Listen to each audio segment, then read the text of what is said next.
Assalamualaikum warahmatullahi wabarakatuh. Innal hamdalillah nahmaduhu wa nasta'inuhu wa nastaghfiruh wa na'udzu billahi min shururi anfusina wa sayyiati a'malina. Man yahdihillahu fala mudilla lahu wa man yudlil fala hadiya lahu. Asyhadu an la ilaha illallah wahdahu la syarika محمدًا عبده ورسوله يا أيها الذين آمنوا اتقوا الله حق تقاته ولا تموتن إلا وأنتم مسلمون يا أيها الناس اتقوا ربكم الذي خلقكم من نفس واحدة وخلق منها زوجها وبث منهما رجالا كثيرا ونساء واتقوا الله الذي تساءلون به والأرحام إن الله كان عليكم رقيبا يا أيها الذين آمنوا اتقوا الله وقولوا قولا سديدا يصلح لكم أعمالكم ويغفر لكم ذنوبكم ومن يطع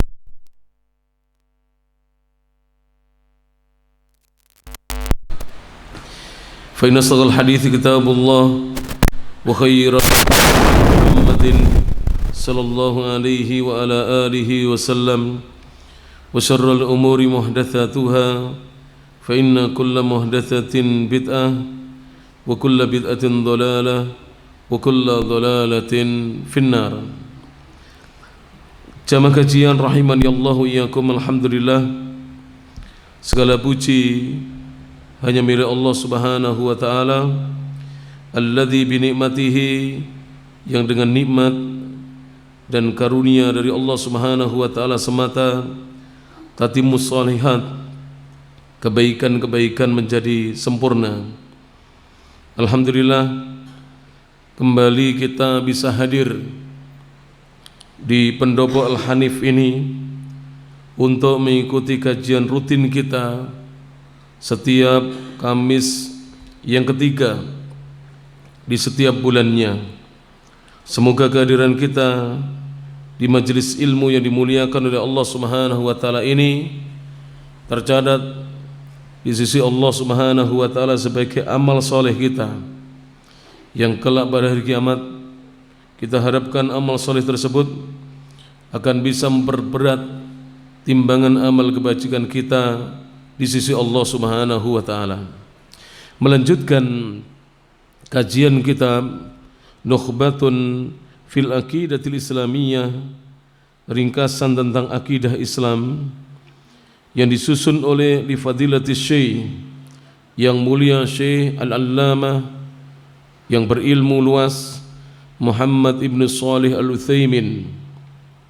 Ghafarallahu lahu, semoga Allah mengampuni dosa beliau, wali walidayhi, dan mengampuni dosa kedua orang tua beliau, walil muslimin, dan semoga Allah mengampuni juga dosa-dosa kaum muslimin. Dalam kesempatan malam hari ini, melanjutkan apa yang kita kaji di Masjid Al-Asr Jombang, kita masih dalam pembahasan al-imanu bil yaumil akhiri, mengimani adanya hari akhir. Dan hari akhir sebagaimana dijelaskan oleh para ulama Ahlus Sunnati wal Jamaah adalah yaumul qiyamah. Jadi hari akhir adalah hari kiamat sebagaimana dijelaskan oleh para ulama, di antara yang juga dijelaskan oleh Syekh Muhammad bin Shalih Al-Utsaimin dalam kitabnya ini. Taib, dan kita masih di dalam pembahasan tentang bahwasanya Allah Subhanahu wa taala pernah memperlihatkan kepada hamba-hambanya bahwasanya Allah menghidupkan mereka-mereka yang telah mati di kehidupan dunia ini. Dan ini disebutkan dalam surah Al-Baqarah di 5 tempat, ada 5 contoh yang disebutkan oleh Allah Subhanahu wa taala. Silakan dibuka kitabnya halaman 52. Saya bacakan yang paling atas, dari atas nomor 2. Nanti kita lanjutkan, sebenarnya kita sudah sampai pembahasan contoh yang kedua, tapi saya bacakan judulnya saja kemudian kita akan lanjutkan. Wa ammal hissu faqad arallahu ibadahu ihya al-mauta fi hadhihi dunya. Wa fi suratil Baqarah khamsatu amthilatin ala dzalik.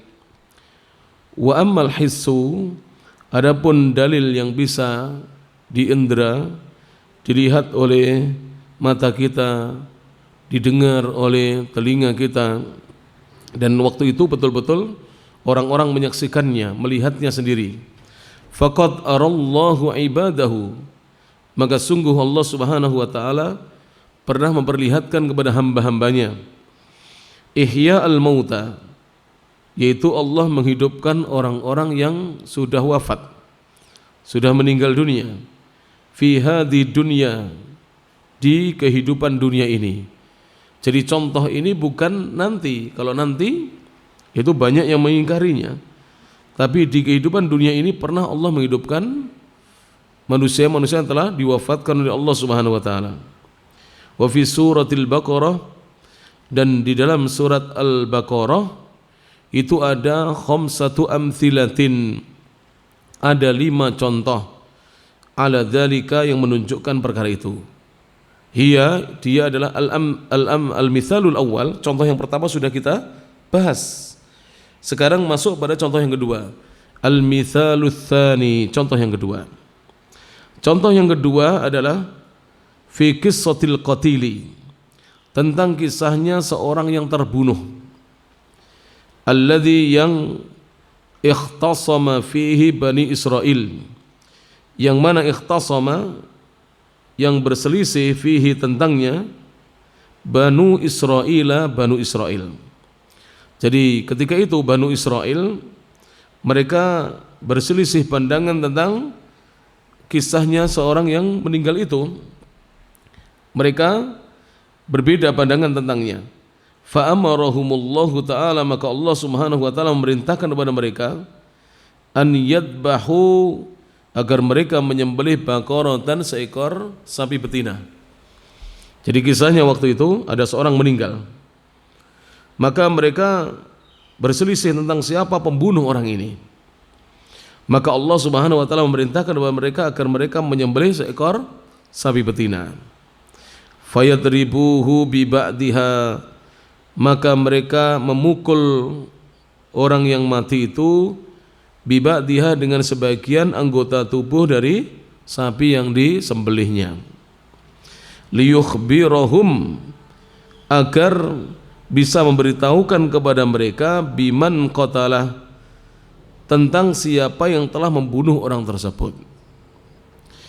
Wa fi dzalika yaqulullahu ta'ala, dan tentang hal tersebut Allah Ta'ala berfirman, Allah yang Maha Tinggi berfirman dalam surah Al-Baqarah ayat nomor ats-tsaniyatu was-sab'un was-tsalitsatu was-sab'un, ayatnya nomor 72 dan 73. Jadi ini kisah nyata ya, pernah terjadi di zaman dahulu ketika Banu Israel itu mereka berselisih, mereka berbeda pandangan tentang siapa pembunuh dari orang yang mati itu. Maka Allah kemudian memberikan solusi, memerintahkan kepada mereka untuk mencari seekor sapi betina untuk disembelih. Setelah disembelih, Allah memerintahkan agar sebagian dari anggota tubuh sapi itu dipukulkan kepada orang tersebut. Maka orang itu kemudian hidup dan memberitahukan siapa yang telah membunuhnya, pembunuhnya.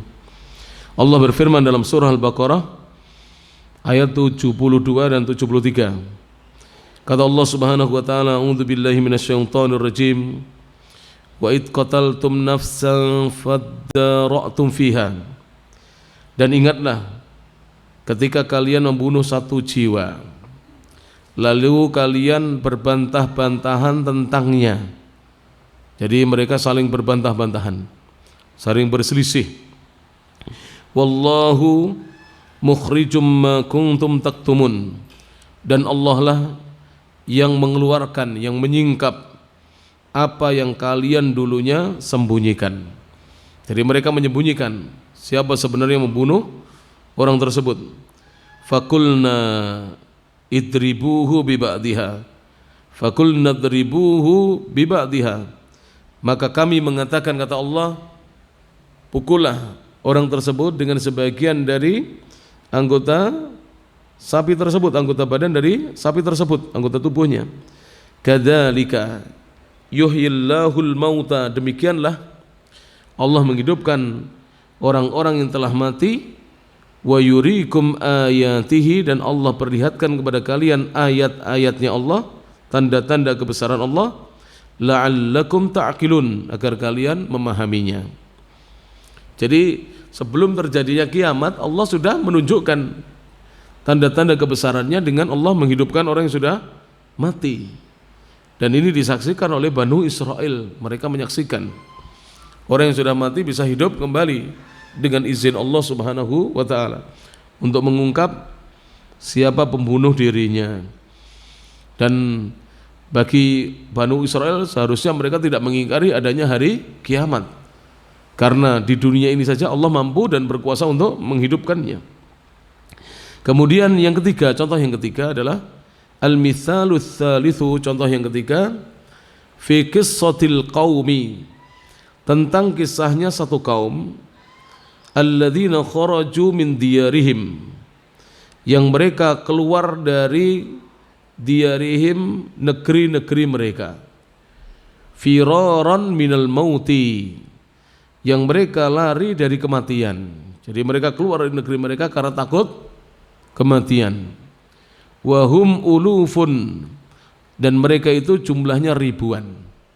Jadi jumlah yang keluar itu ribuan orang keluar dari kampung-kampung halaman mereka, negeri-negeri mereka. Fa'amatahumullahu ta'ala, maka Allah ta'ala mematikan mereka, dimatikan oleh Allah Subhanahu wa ta'ala, diwafatkan oleh Allah Subhanahu wa ta'ala. Tsumma ahyahum, lalu Allah menghidupkan mereka kembali. Setelah dimatikan, tidak berapa lama dihidupkan kembali oleh Allah Subhanahu wa ta'ala.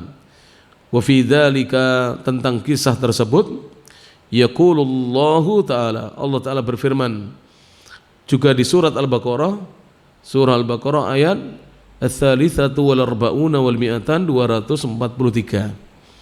Jadi kisah-kisah ini semuanya dalam surat Al-Baqarah. Kisah pertama tentang kaumnya Nabi Musa itu juga dalam surat Al-Baqarah, ayatnya 55 dan 56.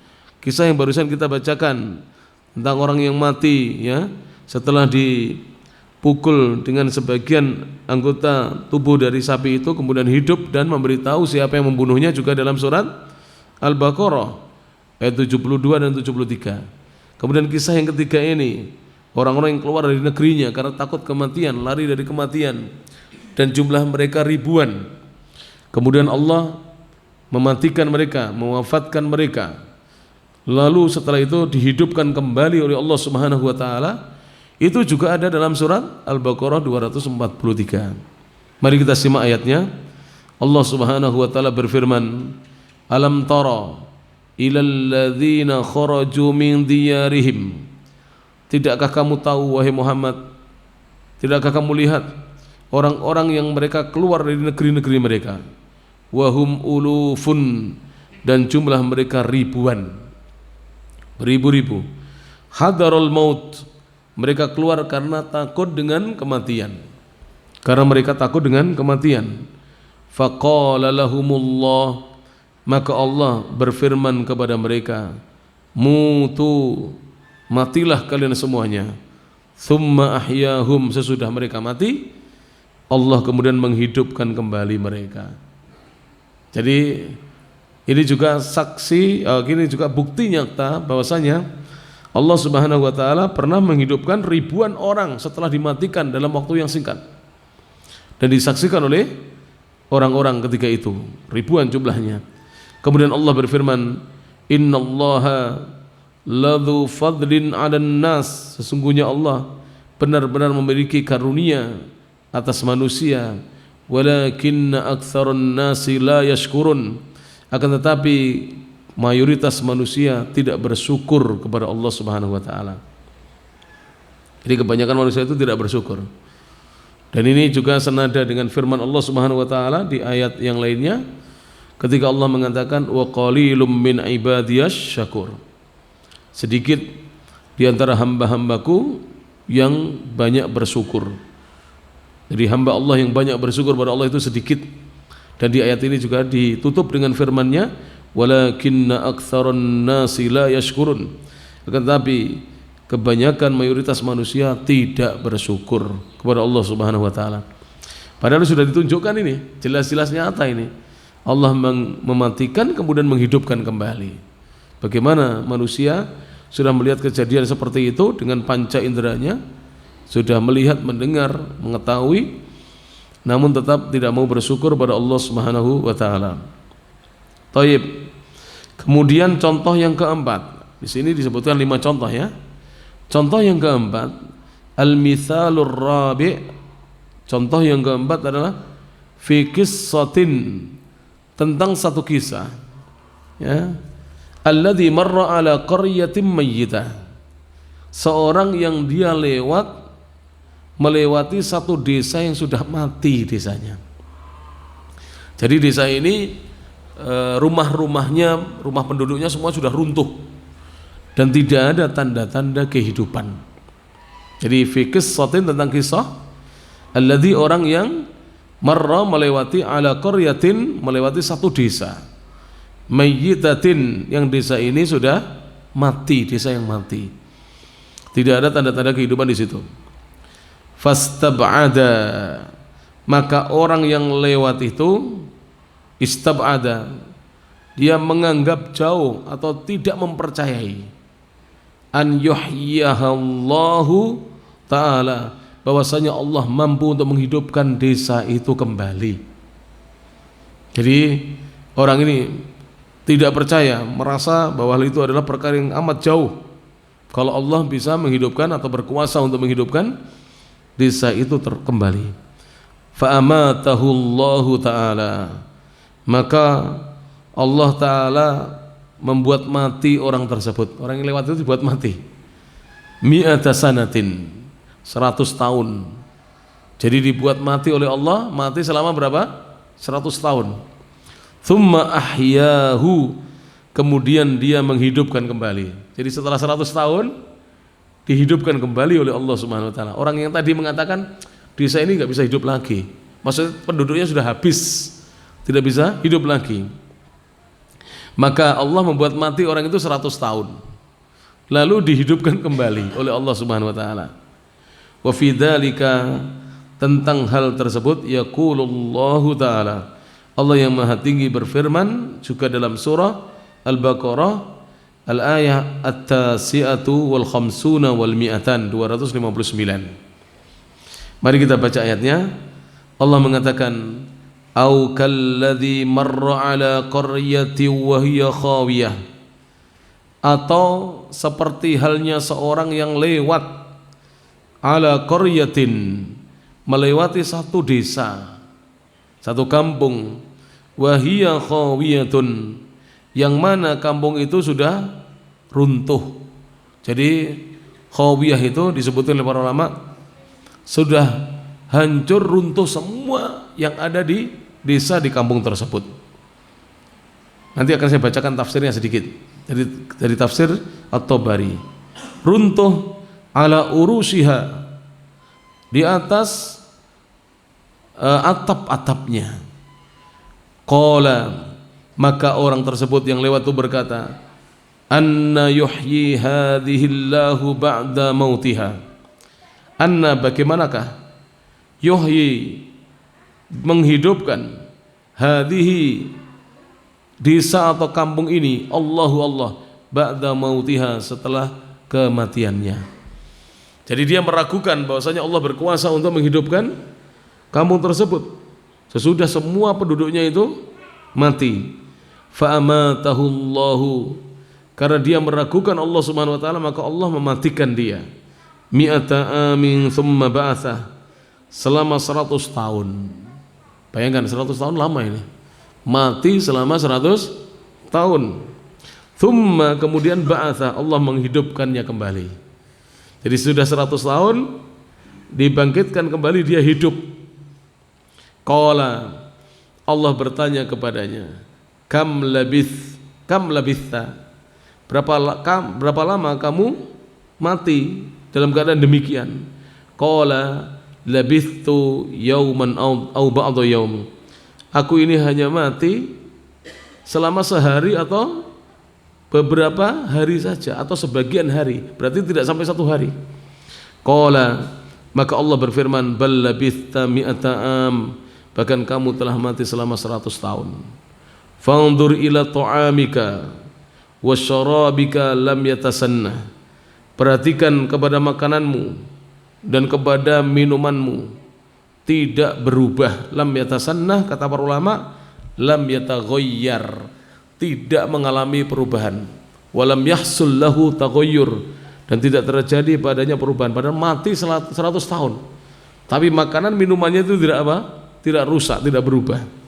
Wangdur, kemudian perhatikan pula, lihatlah, ila himarika, kepada keledaimu, walinaj'alaka ayatan linnas, dan sungguh akan kami jadikan engkau sebagai tanda bagi manusia, tanda-tanda kebesaran Allah bagi manusia.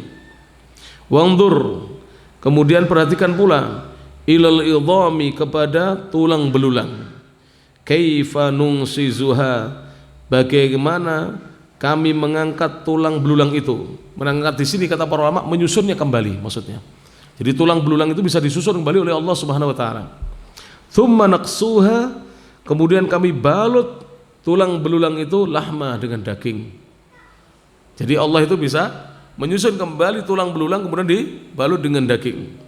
Falamma tabayyana lahu, maka tatkala menjadi jelas bagi orang tersebut, baru dia mengatakan, qala a'lamu annallaha ala kulli syai'in qadir, aku mengetahui sekarang bahwasanya Allah atas segala sesuatu maha berkuasa. Asalnya dia meragukan kemahakuasaan Allah untuk bisa menghidupkan penduduk satu kampung yang sudah runtuh kampungnya.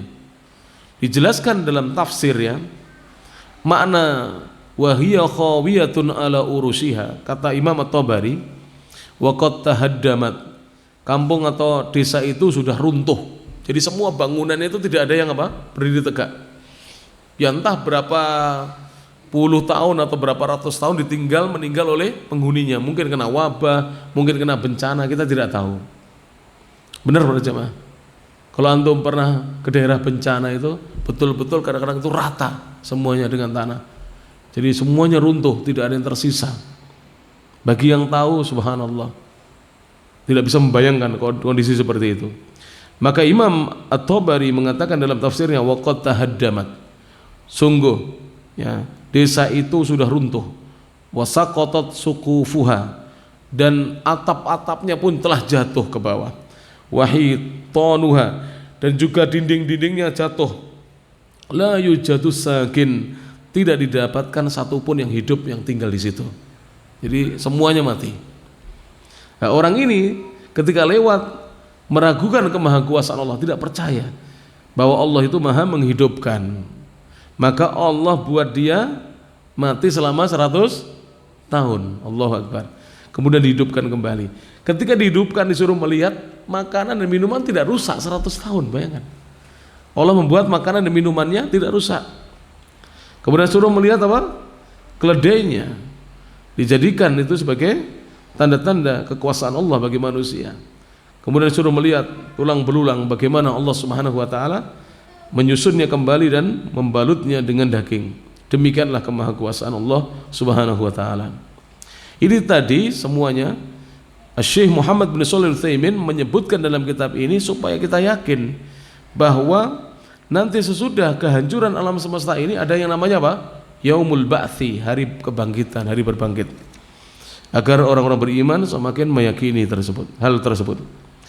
Al-mithalul khamis, contoh yang kelima, fi qissati Ibrahim al-Khalil, tentang kisahnya Nabi Ibrahim al-Khalil, kekasihnya Allah Subhanahu wa taala sallallahu alaihi wasallam. Hina sa'ala Allah taala, ketika Ibrahim meminta atau memohon pada Allah yang Maha Tinggi, an yuriyahu, agar Allah memperlihatkan kepadanya, kaifa yuhyil mauta, bagaimana Allah menghidupkan makhluk-makhluknya yang sudah mati. Jadi Ibrahim ingin tahu bagaimana Allah Subhanahu wa taala menghidupkan makhluk Allah yang sudah mati. Ingin tahu Ibrahim. fa amarahu Allah taala, maka Allah taala memerintahkan kepadanya an yadbaha, agar Ibrahim itu menyembelih arba'atan minat thair, 4 ekor burung. Jadi diperintahkan oleh Allah taala menyembelih berapa? 4 ekor burung. Fayufarriquhunna ajza'an alal jibali, kemudian Ibrahim memisah-misahkan 4 ekor itu menjadi ajza'an, bagian potongan-potongan kecil, alal jibali, diletakkan di bukit-bukit yang berbeda. Jadi 4 ekor burung sembelih ya, setelah itu dicincang-cincang, cincangannya ini dicampur, kemudian dipisah-pisahkan. Padahal tadi bukan 1 ekor ini hanya dicincang saja diletakkan dari satu tempat, tidak. Jadi yang potongan di 1 ekor itu ada di sini, ada di sini, dipisah-pisah. Kemudian diletakkan di bukit-bukit allati haulahu, yang ada di sekeliling Ibrahim.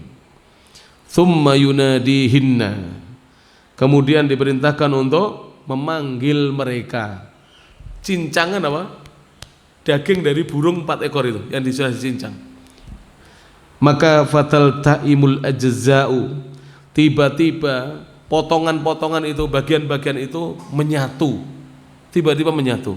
Ba'duha, sebagiannya ila ba'din, kepada sebagian yang lain. Jadi tiba-tiba apa? Menyatu menjadi masing-masing seekor burung. Wa ya'tina ila Ibrahim sa'ya, kemudian datang bersegera menemui Ibrahim. Jadi terbang menemui Ibrahim. Wa fi dzalika, tentang hal tersebut, yaqulullahu ta'ala, Allah yang maha tinggi berfirman dalam surah Al-Baqarah juga, ayat Sittuna wal Mi'atan 260. Mari kita simak ayatnya. Allah mengatakan, wa id qala Ibrahimu rabbi arini, dan ingatlah ketika Ibrahim berkata, Rabbi, wahai Rabbku, arini, perlihatkan kepadaku, tunjukkanlah kepadaku, kaifa tuhyil mauta, bagaimana engkau menghidupkan makhluk-makhluk yang telah mati. Qala, Allah berfirman, awalam tu'min, tidakkah kamu beriman wahai Ibrahim? Qala bala, Ibrahim berkata, tentu aku beriman. Walakin liyatma'inna qalbi, akan tetapi supaya menjadi tentram hatiku. Jadi Ibrahim bukan tidak beriman bahwa Allah berkuasa untuk menghidupkan makhluk-makhluknya sudah mati, tapi Ibrahim ingin hatinya semakin apa? Tentram apabila ditunjukkan langsung oleh Allah Ta'ala.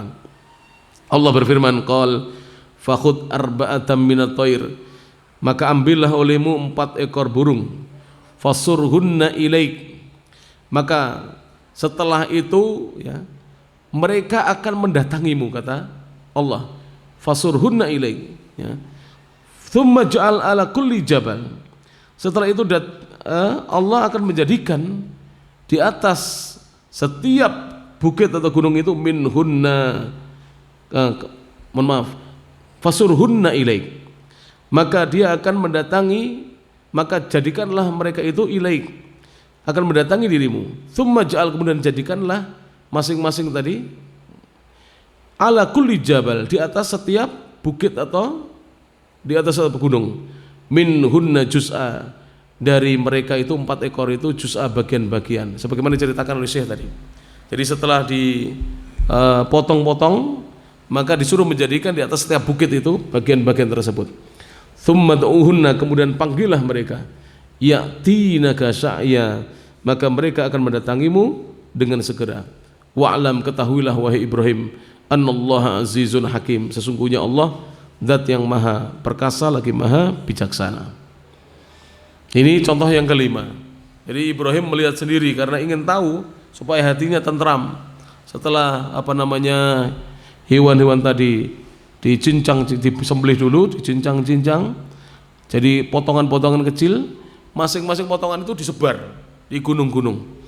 Ternyata mereka terbang semuanya, menyatu terbang mendatangi Nabi Ibrahim alaihissalatu wassalam setelah dipanggil. Fahadhihi amthilatun hissiyatun waqi'atun, maka ini semuanya adalah contoh-contoh yang bisa diindra dan pernah terjadi, waqi'ah, pernah menjadi kenyataan. Tadullu ala imkani ihya'il mauta, menunjukkan atas dimungkinkannya dihidupkannya kembali makhluk-makhluk yang sudah mati. Jadi sangat memungkinkan bahwa makhluk-makhluk yang sudah mati itu dihidupkan kembali oleh siapa? Allah Subhanahu wa taala.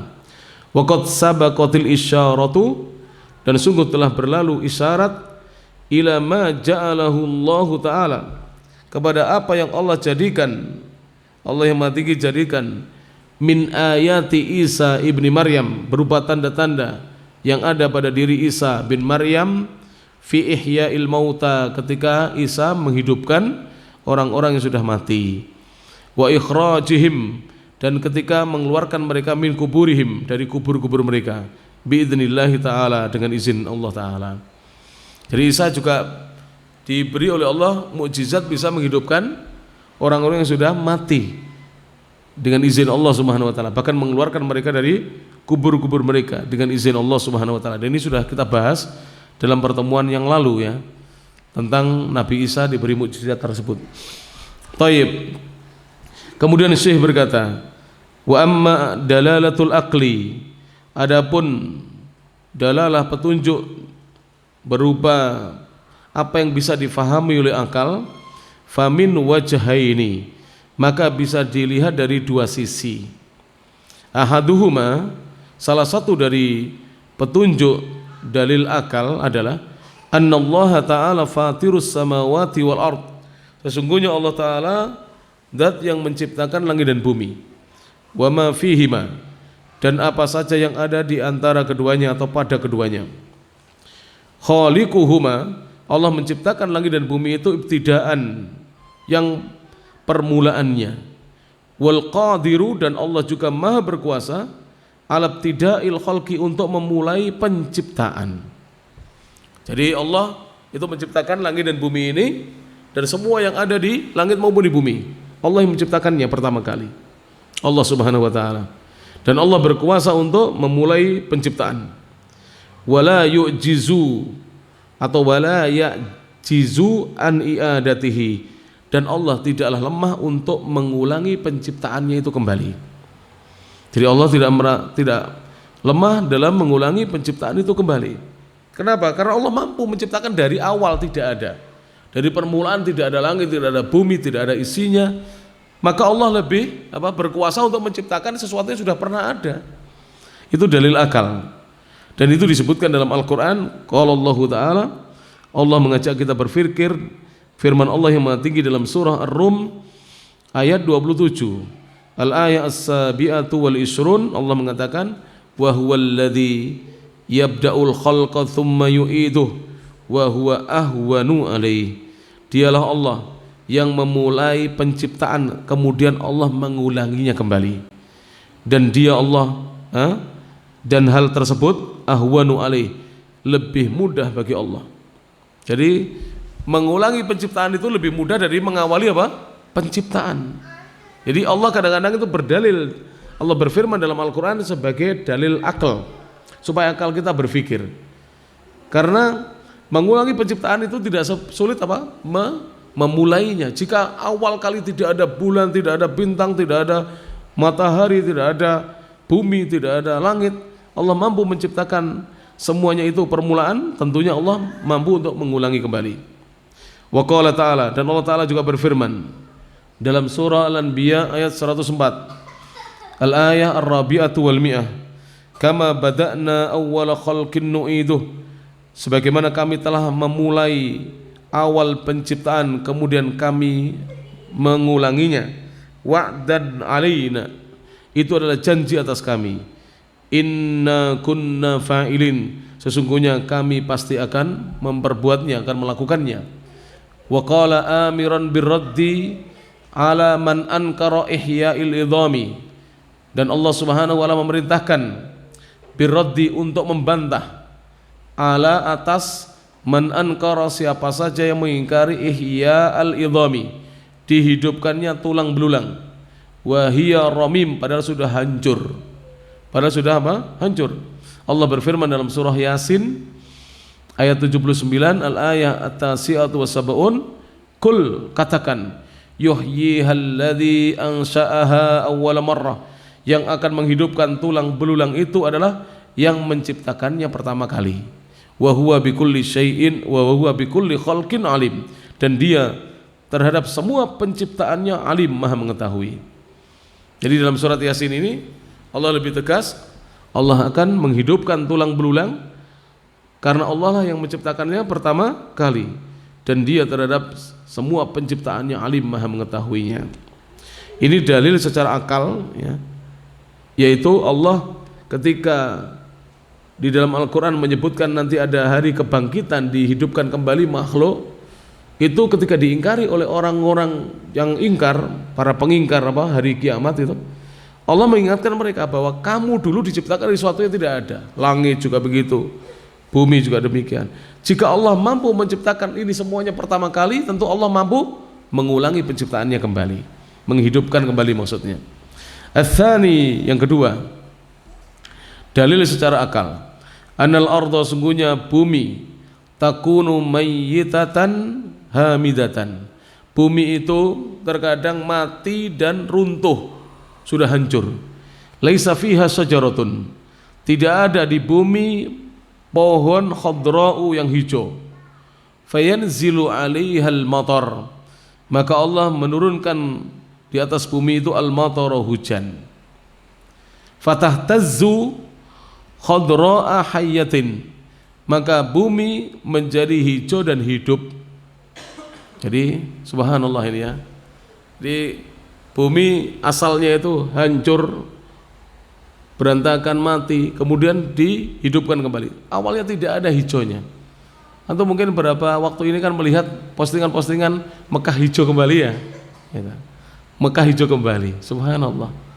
Dan itu sebenarnya sudah agak lama ya, ketika ana di Saudi itu ana begitu lihat potongan-potongan video, foto-foto itu sudah agak lama. Daerah Saudi itu sudah mulai hijau, sudah agak lama. Bukan baru, cuman dulu belum ada orang yang moto-moto saja. Dulu kan belum ada tersebar medsos seperti sekarang. Saya sudah sering melihat itu.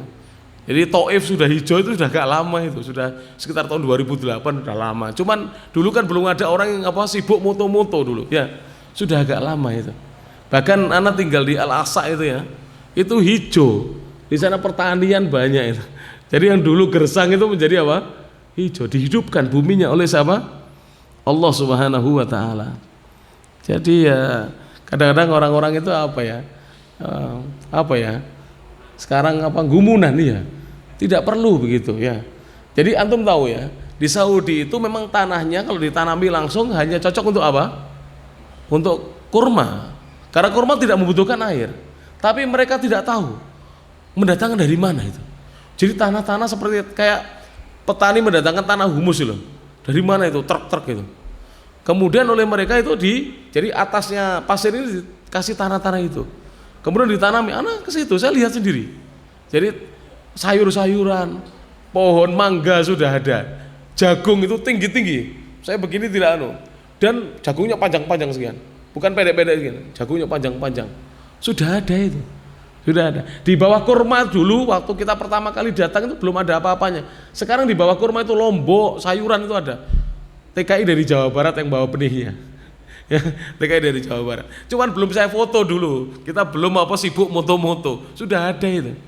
Subhanallah, dihidupkan oleh Allah Subhanahu wa taala. Jadi ya kita perlu ini, para jamaah yang rahmati Allah Subhanahu wa taala, sekali-kali ya ke Saudi itu jangan hanya umroh atau haji, jalan-jalan. Alhamdulillah sekarang ini pemerintah Saudi punya namanya Departemen Pariwisata. Cuman kadang-kadang kita tidak tahu itu, bisa itu. Ada beberapa ustadz tuh bertugas untuk mengawal wisatawan asing yang selain umroh dan haji dia pengen berwisata. Antum nanti akan ketemu ya, di sana itu di Saudi ada gua. Kalau kita masuk seperti ada AC-nya di dalam. Subhanallah. Jadi gua kalau kita masuk, kan kalau di sini kan kadang-kadang gua itu tanpa ada oksigennya. Ada beberapa gua tidak ada oksigennya, ada yang panas, itu tidak. Seperti di dalam ruangan yang ber-AC itu, guanya itu. Ya ada gua seperti itu. Banyak destinasi wisata di sana. Jadi tidak semuanya ya seperti yang kita saksikan itu semuanya adalah gersang, tidak. Bisa antum melihat nanti, masya Allah.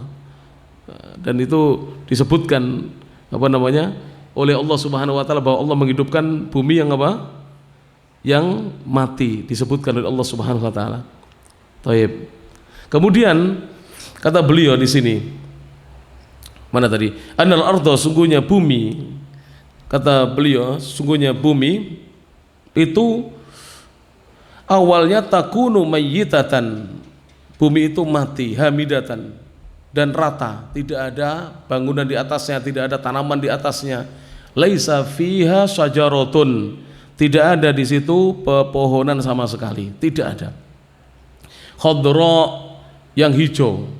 Fayanzilu, kemudian Allah Subhanahu wa taala menurunkan alaiha, di atas bumi itu menurunkan al-matara, hujan. Fatahtazzu, maka bumi itu tiba-tiba bergerak, khadra, mengeluarkan sesuatu yang hijau, hayatan, yang hidup. Jadi hijau dan hidup. Subhanallah. Jadi bumi itu bergerak tiba-tiba, mengeluarkan sesuatu yang hijau. Fiha, ya, di dalam bumi itu min kulli zaujin, dari setiap pasangan itu bahij, ada pasangannya, sebagaimana nanti akan difirman oleh Allah Subhanahu wa taala. Wal qadiru, dan Allah Maha berkuasa ala ihyaiha, sesudah Allah Subhanahu wa taala menghidupkannya, ba'da mautiha, sesudah kematian bumi tersebut. Qadirun, dia berkuasa ala ihyail amwati, untuk menghidupkan yang sudah mati. Qala Allah taala, Allah taala berfirman dalam surah Fussilat ayat 39, kata Allah Subhanahu wa taala, wa min ayatihi, dan di antara tanda-tanda kekuasaan Allah, annaka, sungguhnya engkau wahai Muhammad, sungguhnya kamu, talor ardo, kamu melihat bumi, khasyiatan, bumi itu asalnya kering, ya, dan tandus. Khasyiah itu apa? Kering dan tandus, tidak ada tanaman. Fa idza anzalna 'alaihal ma', maka tatkala kami menurunkan di atas bumi itu al-ma', yaitu air hujan, ihtazzat, tiba-tiba bumi itu bergerak, warabat, dan menjadi subur. Jadi robat itu menjadi empuk, tanahnya menjadi apa? Lunak dan subur. Innalladzi, sesungguhnya zat yang ahyaha, maha berkuasa untuk menghidupkan bumi tersebut, la muhyil mauta, sungguh dia akan menghidupkan mereka-mereka yang telah mati. Jadi contoh nyata ini, ya sekarang yang terjadi di Saudi, mungkin orang baru heran, kalau Ana sudah lama melihat itu ya. Jadi bahkan hampir di seluruh kota-kota Saudi itu dulunya kita datang itu belum ada apa-apa. Sekarang yang kawan, itu setiap berapa bulan sekali itu tanamannya diganti, karena ada tanaman tuh di sana, itu sebentar hidup sebentar mati dia. Gak kuat dengan panasnya sana, tapi diganti lagi, disulami. Gak tahu dari mana datangnya itu. Disulami. Saya lihat pekerja-pekerja itu menyulami apa? Kayak apa namanya, taman-taman kotanya itu. Disulami oleh mereka. Karena sudah diberi tanah itu tadi, nggak tahu dari mana datangnya tanah itu, wallahu alam. Mungkin ngimpor dari negeri-negeri sebelah yang subur. Palestina kan subur, Palestina ya, Palestina subur dan seterusnya. Ada sebagian negara dibawa ke sana. Subhanallah. Jadi kita melihat sendiri bagaimana tanah-tanah yang dulunya gersang menjadi apa? Hijau. Taib, menjadi hijau. Di sini asalnya hijau menjadi apa? Gersang. Naudzubillah min dzalik, kebalikannya. Ya mungkin mau kiamat, wallahu a'lam gitu. Jadi yang asalnya hijau menjadi gersang, yang gersang menjadi hijau. Innahu, sesungguhnya dia Allah, ala kulli syai'in qadir, atas segala sesuatu dia maha berkuasa. Allah Subhanahu wa taala maha berkuasa atas segala sesuatu. Saya bacakan ayat yang terakhir ya, supaya kita pas penutupnya. Kemudian Allah berfirman, wa qala ta'ala, Allah taala berfirman di surat Qaf ayat 9 sampai 11. Al-ayah at-tasi'atu wal 'asiratu wal hadiyata asyarah. Allah mengatakan, wa nazzalna minas sama'i ma'am mubaraka, dan kami turunkan dari langit air yang penuh dengan keberkahan. Mubarakah itu yang diberkahi. Air yang penuh dengan keberkahan, yaitu air yang diberkahi. Fa ambatna bihi jannati wa habbal hasid, dan kami tumbuhkan ya, dengan air tersebut jannat, kebun-kebun, wahabbal hasid, dan juga bebijian yang bisa dipanen, wan nakhla basiqat, kemudian kebun kurma menjulang tinggi. Basiqat itu tinggi-tinggi. Laha, dia memiliki kebun-kebun kurma itu, pohon-pohon kurma itu memiliki tal'un nadid, memiliki tandan yang bertumpuk-tumpuk buahnya. Tolak itu tandan, nadid itu yang bertumpuk-tumpuk buahnya. Disebutkan oleh para ulama, ya, tolak itu adalah tandan yang mutarakib ba'duhu fauqa ba'd. Jadi bertumpuk-tumpuk. Antum bisa share, lihat aja, ya. Lihat, ketik pohon kurma, subhanallah. Itu tumpuk-tumpuk itu buahnya. Itu satu ini tandan itu kurang lebih 25 kilo lebih. Itu beratnya, itu berat sekali. Seberat anak-anak itu. Itu satu ini. Semakin dia dipupuk dengan baik, dirawat dengan baik, semakin lebat. Dan kurma itu kata beberapa syekh ketika kami menghadiri pelajaran-pelajaran itu dari akarnya sampai atas pucuk daunnya itu bermanfaat sebagaimana pohon kelapa. Jadi mereka mengatakan sebagaimana di Indonesia katanya pohon kelapa, sajarah jauzatul hind, pohon kelapa. Dari bawah sampai atas bermanfaat. Kalau tidak percaya, coba apa yang tidak bermanfaat? Pohon kelapa dari atas sampai bawah semuanya ada manfaatnya. Toib. Demikian juga kurma. Saya pernah bertanya, ya Syekh, biji buat apa? Kalau kurma mungkin saya pernah melihat rumah-rumah yang diatapi dengan dahan kurma. Kita pernah lihat. Kemudian batang kurma itu untuk apa? Untuk ini, untuk cagak-cagaknya rumah-rumah kuno begitu. Bahkan beberapa rumah kuno di Yaman, Ustaz Abdul Amin pernah cerita, itu balungannya kalau ngecor-ngecor itu pakai batangnya kurma digergaji. Di sini kan kemarin saya lihat di Cianjur, itu cor itu pakai bambu, bukan pakai bukan pakai besi, pakai bambu. Besi bisa tayang, bambu tidak kuat, dicor itu. Karena tanahnya memang begitu. Jadi kalau dikasih besi besinya rusak, dikasih bambu. Itu teknologi itu, ya. Dan saya pernah masuk di sebuah rumah kuno di Qasim, di kota Qasim ketika kita menziarahi Qasim. Itu rumah kuno itu, ya, batang kurma itu ditempel-tempeli dengan apa? Kalau sini tanah liatnya sana, lempungnya sana.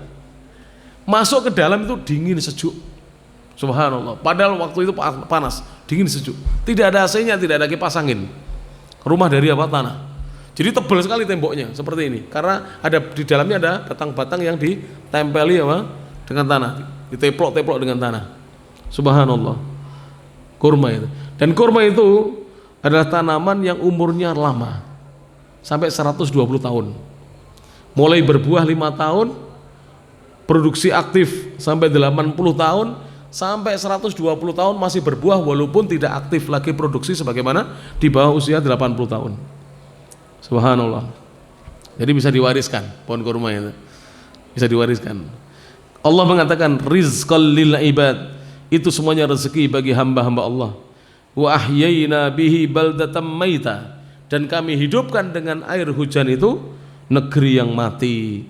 Kadzalikal khuruj, demikian pula al khuruj, ketika manusia keluar dari kuburnya nanti kelak dihidupkan kembali, dibangkitkan kembali oleh Allah Subhanahu wa taala. Surat Qaf ayat 9, 10 dan 11. Taib.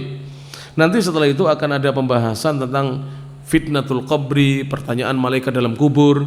Ada pembahasan nanti tentang adzabul qabri, adab kubur, wa naimuhu, dan juga kenikmatan kubur, dan pembahasan-pembahasan yang lainnya yang terkait dengan keimanan kita dengan hari akhir. Belum selesai ya.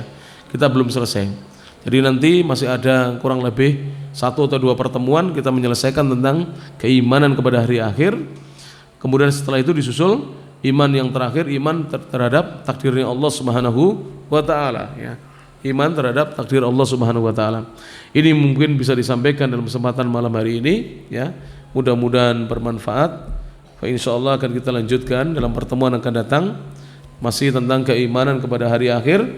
Hari akhir tadi apa menurut para ulama, para jemaah? Itu hari kiamat.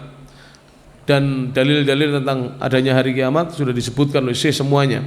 Jadi kalau kita sebenarnya baca kitab ini dari awal sampai akhir, ya, tentang keimanan kepada hari akhir, ini kita bisa membantah atau menjelaskan kepada orang-orang ateis yang tidak percaya adanya Allah, tidak percaya bahwa nanti ada hari berbangkit, manusia kembali dihidupkan untuk mempertanggungjawabkan amalnya.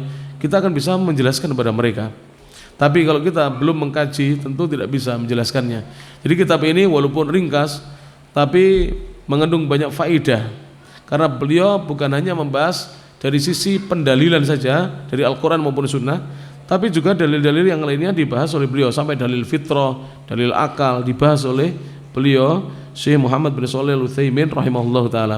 Demikian bisa disampaikan, kurang lebihnya mohon maaf. Akhirul kalam, subhanakallahumma bihamdik, asyhadu an la ilaha illa anta, astaghfiruka wa atubu ilaik, wa akhiru da'wana anil hamdulillahi rabbil alamin. Tsumma assalamu alaikum warahmatullahi wabarakatuh.